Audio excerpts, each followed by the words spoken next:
একটা কলকাতার ভেড়া বেরিয়েছে, বলছে মুফতি জুবের। মুফতি জুবের সাহেবকে চিনেন তো? জি, আপনাদের দিকে তো অনেকে চিনেন। মুফতি জুবের সাহেবের ব্যাপারে বলছে যে মুর্শিদাবাদে একটা মুফতি বেরিয়েছে, মুফতি জুবের। বলছে এই বেটা যদি মুফতি হয় তো শয়তানকে। তা আমি ওকে বলবো যে এই বেটা মুফতি, শয়তান হলো তোর বাপ দাদা। ইনি অবশ্যই মুফতি, শয়তান হচ্ছে তোমাদের মৌলবীরা, যারা দাড়ি টুপি রেখে মানুষের ঈমানকে ধ্বংস করছে। আর বলছে এরা তো শিরকে বিদাতে ডুবে আছে। মুফতি জুবের সহ আমরা আহলে সুন্নাত ওয়াল জামাতের যারা খাদিম আছি, সারা পৃথিবীর লামাযহাবিকে আমাদের চ্যালেঞ্জ আছে, ছিল, আছে, কিয়ামত পর্যন্ত থাকবে। আহলে সুন্নাত ওয়াল জামাতের কোন একটি আকীদাকে যদি শিরক প্রমাণ করতে পারো, জুতোর গলা মালাই দিয়ে সারা বাংলা ঘুরিয়ে পাঠাও। আর আমরা যদি প্রমাণ না করতে পারি, আহলে হাদিসদের আকীদা কুরআন বিরোধী আকীদা, হাদিস বিরোধী আকীদা, প্রমাণ যদি না করতে পারি আমাদের গর্দান ঝুঁকে যাবে। আর যদি প্রমাণ করে দিতে পারি তাহলে তওবা করে সুন্নি মুসলমান হয়ে যাবে। সুবহানাল্লাহ। নারে তাকবীর, নারে তাকবীর, নারে রিসালাত, নারে রিসালাত। হযরত আল্লামা মাওলানা মুফতি জাহাঙ্গীর সাহেব কিবলা, হযরত আল্লামা মাওলানা সাহেব কিবলা। ভয় কিসে? এতই যদি সত্যবাদী থাকো তো ভয় কিসে? বলছে মক্কা মদিনাতে হয় না তো বেটা সৌদি আরবে রাজধানী রিয়াজে যখন সিনেমা হল উদ্বোধন করা হলো, আমাদের ভারতের নায়ক নায়িকা সালমান খান আর শিল্পা শেট্টি পেপারে পড়েছি এবং আমি নিজে দেখেছি। ওই যে যেটা দৃশ্য ওখানে দেখানো হয়েছে, একবারে উলঙ্গ করে হাফ প্যান্ট পরে পরে সবকে ডান্স করেছে সৌদি আরবের সিনেমা হল। কোথায় বলেন তো? রিয়াজ, সৌদি আরবের রাজধানী। তো সৌদি আরবের না হলে করা যাবে না, হইলে করা যাবে। তাহলে যত লামাযহাবি আছে আব্বা মাকে লাচাও না, কি বলে ওর ফতোয়া অনুযায়ী লাচাতে হবে কি হবে না? তো সৌদি আরব আমাদের দলিল না, আমাদের দলিল হচ্ছে সৌদি আরবের শাহিনশাহ মুহাম্মদ রাসূলুল্লাহ সুবহানাল্লাহ। আল্লাহর নবীর কি আকীদা ছিল, সাহাবার কি আকীদা ছিল? সাহাবায়ে কেরাম মুসিবতে পড়ে আল্লাহর নবীর মাজারে গিয়ে দোয়া করেছেন, আল্লাহ তাদের দোয়া কবুল করেছেন। আমরা মুসিবতে পড়ি নবীর মাজারে, আল্লাহ ওয়ালাদের মাজারে দোয়া করি, আমাদের দোয়া কবুল হয়ে যায়। বলেন সুবহানাল্লাহ, সুবহানাল্লাহ। আরেকটি দলিল দিচ্ছি, একটি দলিল হাদিস থেকে দিলাম যে হাদিসকে লামাযহাবিদের গুরু নিজে সহি বলেছেন আল বিদায়া ওয়ান নিহায়ার মধ্যে। আরেকটি হাদিস দিচ্ছি লামাযহাবিদের গুরু ইবনে কাসির নিজের কিতাব তাফসীর ইবনে কাসিরের মধ্যে লিখেছেন। কি লিখেছেন? সনদ সহ হাদিস লিখেছেন। হাদিসটি কি? আল্লাহর নবীর ইন্তিকালের 3 দিন পর, কতদিন পর কথা বলেন? 3 দিন পর একজন সাহাবী যাচ্ছেন নবীর সঙ্গে সাক্ষাৎ করতে, গুনাহ করেছে। আর আল্লাহ বলেছেন যখন তোমরা গুনাহে লিপ্ত হবে, মুসিবতে পড়বে, আমার নবীর দরবারে এসে তওবা করো।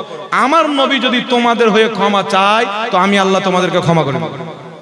এই সাহাবী গুনাহ করেছেন, আল্লাহর নবীর দরবারে যাচ্ছেন। হাদিসটি কে লিখেছেন? লামাযহাবিদের গুরু তাফসীর ইবনে কাসিরের মধ্যে। আমি যটা কিতাবের হাওয়ালা দিলাম, যেটি হাওয়ালা দিলাম ওই হাদিস যদি কিতাবের মধ্যে না থাকে 5 লক্ষ টাকা পুরস্কার দেব। কেউ প্রমাণ যদি করতে পারে। কিতাবের মধ্যে লিখছেন ওই সাহাবীর সাক্ষাৎ হযরতে আলীর সঙ্গে মদিনায়। হযরতে আলীকে বলছেন হুজুর কোথায়? হযরতে আলী বলছেন তুমি জানো না আল্লাহর নবী 3 দিন পূর্বে ইন্তিকাল করেছেন।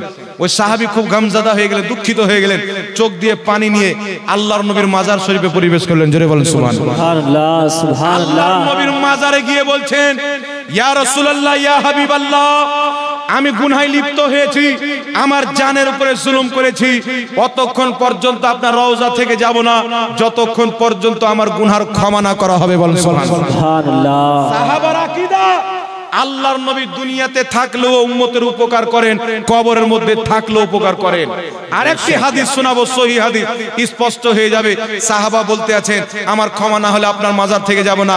এই করতে করতে লম্বা হচ্ছে, তিনি কবরের মাটি নিয়ে নবীর রওজার মাটি নিয়ে মাথায় ঢালছেন, মাথায় ফেলছেন আর বলছেন ইয়া রাসূলুল্লাহ, আমাকে যদি ক্ষমা না করা হয় আমি আপনার রওজা থেকে যাব না। হযরতে আলী বলছেন আমি নিজের কানে শুনলাম ফানুদিয়া মিনাল কবরে আন্নাহু কাদ গফিরা লাকা। আল্লাহর নবী নিজের কবর থেকে বললেন আমার সাহাবী যাও, আল্লাহ তোমার গুনাহ ক্ষমা করে দিয়েছে। সুবহানাল্লাহ, সুবহানাল্লাহ। আরে গাঁজাওয়ালা বাবু বলছে ওর বাপ লিখে রেখেছে হাদিস চোখে পড়েনি, আর নাম দিয়েছে আহলে হাদিস। নাম আহলে হাদিস বাদ দিয়ে আহলে ইয়াহুদ রাখাটা উচিত ছিল। জি, হাদিস পড়েনি আর নাম দিয়েছে আহলে হাদিস, গাঁজা খানেওয়ালা আহলে হাদিস। একটা লোক বাপের জন্মে মাদ্রাসা যায়নি, ও ছাগল বিক্রি করে। কি বিক্রি করে? ছাগল। রাস্তাতে একদিন আমার সাথে মুর্শিদাবাদের মাটিতে সাক্ষাৎ, তা আমাকে বলছে যে হুজুর আপনার নাম জাহাঙ্গীর? যে হ্যাঁ। আমি অনেক তাকিয়ে তাকিয়ে আপনাকে চিনতে পারলাম। আপনার নাম কি? তো কি একটা নাম বললো। বলছে হুজুর আমরা হচ্ছে আহলে হাদিসের লোক, আমি আহলে হাদিস। আমি বললাম কটা হাদিস জানো? যে একটাও জানি না। আমি পাগলা কুত্তা, একটাও হাদিস জানিস না, তুই আহলে হাদিস কি করে হলি রে? হাদিস, আহলে হাদিস কাকে বলে জানো? আহলে হাদিস তাদেরকে বলে যারা 3 লক্ষ 5 লক্ষ 7 লক্ষ 10 লক্ষ হাদিসের হাফেজ। আর আজ গাঁজা খানেওয়ালা আহলে হাদিস, যে হাদিস দেখে পড়তে পারে না আহলে হাদিস। এটা বাঙালির সিস্টার বেরিয়েছে, ফাতাওয়া আলমগীর লিখে কুটকুটি করে। ফাতাওয়া আলমগীর লেখা আছে, কিছু মানুষকে গুমরাহ করে কিছু না। আমি চ্যালেঞ্জ করেছি যে তোমার বাড়িতে বসবো, ফাতাওয়া আলমগীর একটা লাইন আমার সামনে পড়ে দিও, 5 লাখ টাকা দিয়ে আসবো, তোকে আর জালসা করতে হবে না। ওর ক্ষমতা নাই। একটা কথা মনে রাখবেন, লামাযহাবিদের যত মৌলবি বেরিয়েছে, সিস্টার ফিস্টার, কলকাতার ভেড়া, বাংলাদেশের কাজ্জাবিন ইহুদি, এরা দেখে হাদিস পড়ার এদের ক্ষমতা নাই। একটারও দেখে হাদিস পড়ার ক্ষমতা নাই। আমি যদি মিথ্যা বলি তো বসো না, তোমাদের এলাকাতে বসবে, এখানে আশপাশে এলাকাতে বসো, পড়ে দেখে একটা হাদিস দেখে বুখারী শরীফ থেকে হেরে যাবো আমরা, কিন্তু ক্ষমতা নাই। হাদিস পড়া যদি শিখতে হয় আহলে সুন্নাত ওয়াল জামাতের কাছে আসতে হবে, বলেন সুবহানাল্লাহ। আর দলিল যদি দেখতে হয়, বলবে সুন্নিরা হাদিস পড়ে না, আমার বক্তব্য শুনিয়েন, আর এই গাঁজাখোরদের বক্তব্য শুনিয়েন, দেখবেন কে কটা হাদিসের হাওয়ালা দেয়। আমি যেইগুলো কিতাবের হাওয়ালা দিয়ে বক্তব্য দিই, এদের 14 গোষ্ঠী কিতাবগুলি চোখে দেখেনি, পড়া তো দূরে থাক, চোখে দেখেনি। শুনেন, আল্লাহওয়ালাদের মাজার নিয়ে আর দুই একটি কথা বলছি, একটু লক্ষ্য করে শুনবেন। সাহাবায়ে কেরাম মাজারে গিয়ে দোয়া করেছেন, পেলেন হাদিস, সহিহ হাদিস, লামাযহাবিদের গুরু নিজে সহিহ বলেছেন। সাহাবায়ে কেরাম নবীর দরবারে গিয়ে গুনাহ করে গিয়ে দোয়া করেছেন, আল্লাহর নবী নিজের কবর থেকে আমাদের উপকার করতে পারে। হাদিসটি শুনেলেন। মাজমা জাওয়াইদের মধ্যে হাদিসটি উল্লেখ করে ইমাম হাইসামি বলছেন হাদিসটি সহিহ। হাদিসটি কি? আল্লাহর নবী সাল্লাল্লাহু আলাইহি ওয়াসাল্লাম বলছেন, আমার হায়াতে আমার মওতে কোনো তফাৎ নাই। সুবহানাল্লাহ বলেন না? সুবহানাল্লাহ, সুবহানাল্লাহ। আমার হায়াতে আমার ইন্তিকাল করার মধ্যে কোনো তফাৎ নাই। কেন?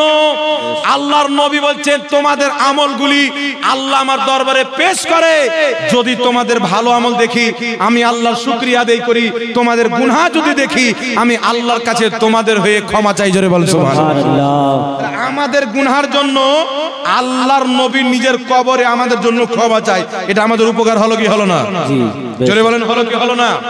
আল্লাহর নবী আমাদের ভালো আমল দেখলে আল্লাহর শুকরিয়া আদায় করে, এটা আমাদের উপকার হলো কি হলো না? জোরে বলেন, হলো কি হলো না?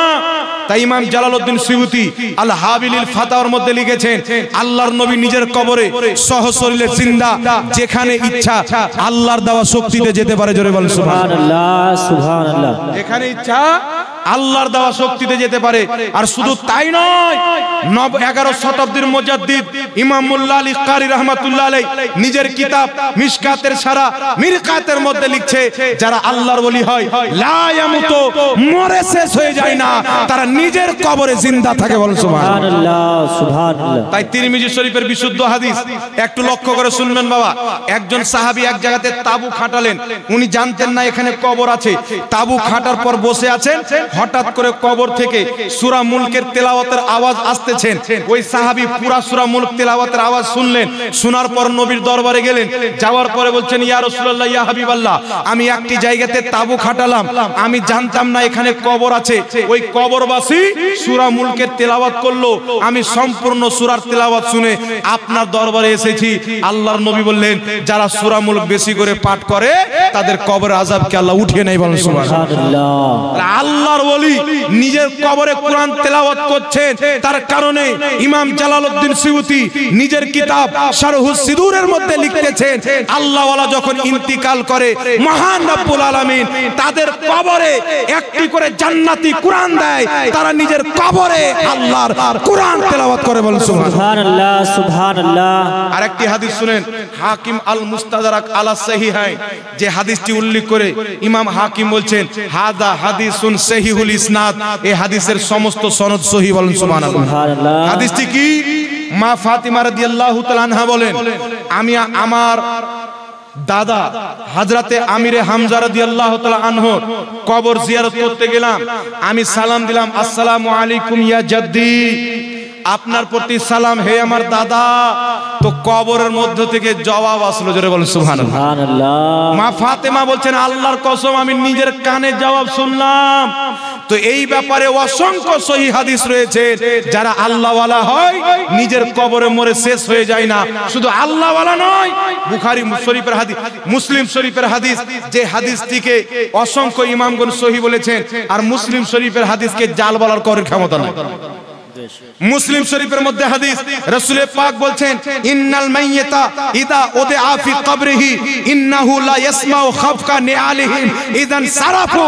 আল্লাহর নবী বলছেন মৃত ব্যক্তিকে দাফন করার পর জীবিত ব্যক্তি যখন চলতে আরম্ভ করে, তাদের চলার কদমের জুতোর আওয়াজকে মুর্দা ব্যক্তি নিজের কানে শ্রবণ করে। সুবহানাল্লাহ, সুবহানাল্লাহ, জোরে বলতে হবে সুবহানাল্লাহ, সুবহানাল্লাহ। আরেকটি মুসলিম শরীফের হাদিস, আল্লাহর নবী সাল্লাল্লাহু আলাইহি সাল্লাম বদরের যুদ্ধ সংগঠিত হওয়ার পূর্বে যুদ্ধের ময়দানটা ঘুরছেন আর দাগ টেনে বলছেন হাজা মাসরাও ফালানিন, এখানে উমুক মরবে, হাজা মাসরাও ফালানিন, এখানে উমুক মরবে, হাজা মাসরাও ফালানিন, এখানে উমুক মরবে। দ্বিতীয় দিন সাহাবা বলেন আল্লাহর কসম খেয়ে বলি, যেখানে নবী পাক যার নাম নিয়ে দাগ টেনেছিলেন সে ব্যক্তি সেখানেই মরেছিল, এক চুলি দিক ওদিক ছিল না। বলেন সুবহানাল্লাহ, সুবহানাল্লাহ। কাফিরদের লাশগুলিকে একটি কূপের মধ্যে ফেলে দেওয়া হলো। আল্লাহর নবী কাফিরদের লাশের পাশে গিয়ে বলছেন তোমাদেরকে যেই বাশারত আমি দিয়েছিলাম সেটা তোমরা পেয়েছো কি পাওনি? আমাদের সাথে আল্লাহ যে ওয়াদা করেছেন, যে বাশারত দিয়েছেন, আমরা অবশ্যই পাবো। হযরতে ওমর ফারুক বলছেন হুজুর মুর্দা মানুষ কি শুনতে পায়? উমর ফারুক বলছেন হুজুর মুর্দা মানুষ কি শুনতে পায়? আল্লাহর নবী বলছেন তোমার চাইতে বেশি শুনতে পায়। জিন্দা ব্যক্তির চাইতে মুর্দা ব্যক্তি বেশি শুনতে পায়, যার কারণে একজন জিন্দা ব্যক্তিকে একটা ঘরের মধ্যে বন্ধ করে জানলা কপাট সব লাগিয়ে দেয়, একটুও ফুটো রাখিয়েন না, বাইরে থেকে যত চেঁচামেচি করেন শুনতে পাবে। কিন্তু মুর্দা কবর থেকে জুতোর আওয়াজ শুনতে পাই, জোরে বলেন সুবহানাল্লাহ। কেন? একজন ব্যক্তির দেহে আত্মা যতদিন আছে পিঞ্জরাতে বন্দী আছে, আত্মা যখন বেরিয়ে গেল পিঞ্জরা থেকে আজাদ হয়ে গেল, আত্মা যখন আজাদ হয়ে যায় তার জন্য দূরে থাকে না। তাই ইমাম মোল্লা আলী কারি নিজের কিতাব শারহুস সিফার মধ্যে লিখছেন আল্লাহ ওয়ালারা ইন্তিকালের পরে আল্লাহ তাদেরকে রূহানি শক্তি দান করে, তারা রূহানি শক্তির মাধ্যমে তাদেরকে যেই ব্যক্তি যেখান থেকে স্মরণ করে তারা এমন ভাবে দেখে শুনে বুঝে যেমন সামনে উপস্থিত আছে। বল সুবহানাল্লাহ, যেমন সামনে উপস্থিত আছে। যাই হোক, আরেকটি মাসলা ক্লিয়ার করে দিই। ইমাম শাফি রাহমাতুল্লাহ আলাইহি বলছেন, যেটিকে ফতোয়া শামির মধ্যে ইমাম ইবনে আবিদিন শামি লিপিবদ্ধ করেছেন।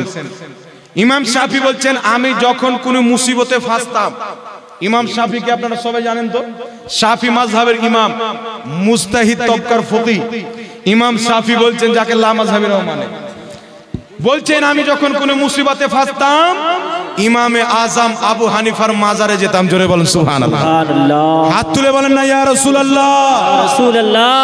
ইমাম শাফি বলছেন আমি যখন কোনো মুসিবতে ফাঁসতাম আল্লাহর প্রিয় বান্দা ইমামে আজম আবু হানিফার মাজারে যেতাম, আর তার মাজারে গিয়ে 2 রাকাত নামাজ পড়তাম, আর তার ওসিলা দিয়ে দোয়া করতাম। ইমামে আজমের বরকতে আল্লাহ পাক আমার মুসিবতকে দূর করে দিতে। বলেন সুবহানাল্লাহ, সুবহানাল্লাহ। সিয়ার আলামিন নুবালার মধ্যে ইমাম যাহাবী লিখছেন ইমাম বুখারীর যেখানে মাজার আছে সেখানে একবার বৃষ্টি বন্ধ হয়ে গেল, ওখানকার ইমামগণ, মুহাদ্দিসগণ, ফকিহগণ বসে একটা মিটিং করলেন যে ইমাম বুখারীর মাজারে গিয়ে আমরা তার ওসিলা দিয়ে দোয়া করব, আল্লাহ অবশ্যই বৃষ্টি দিবে। তারা সেই কাজ করলে ইমাম বুখারীর মাজারে গিয়ে দোয়া করলেন, আল্লাহ বৃষ্টি দান করলেন। জোরে বলেন সুবহানাল্লাহ, সুবহানাল্লাহ। আল্লাহ ওয়ালাদের ওসিলা দিয়ে তাদের মাজারে গিয়ে দোয়া করে, এটা সাহাবার তরিকা। সাহাবার তরিকাকে কেউ যদি শিরিক বলে তারা নিজেই বেঈমান, নিজে মুশরিক। এখন একটি মাসলা আর থাকলো বাবজি।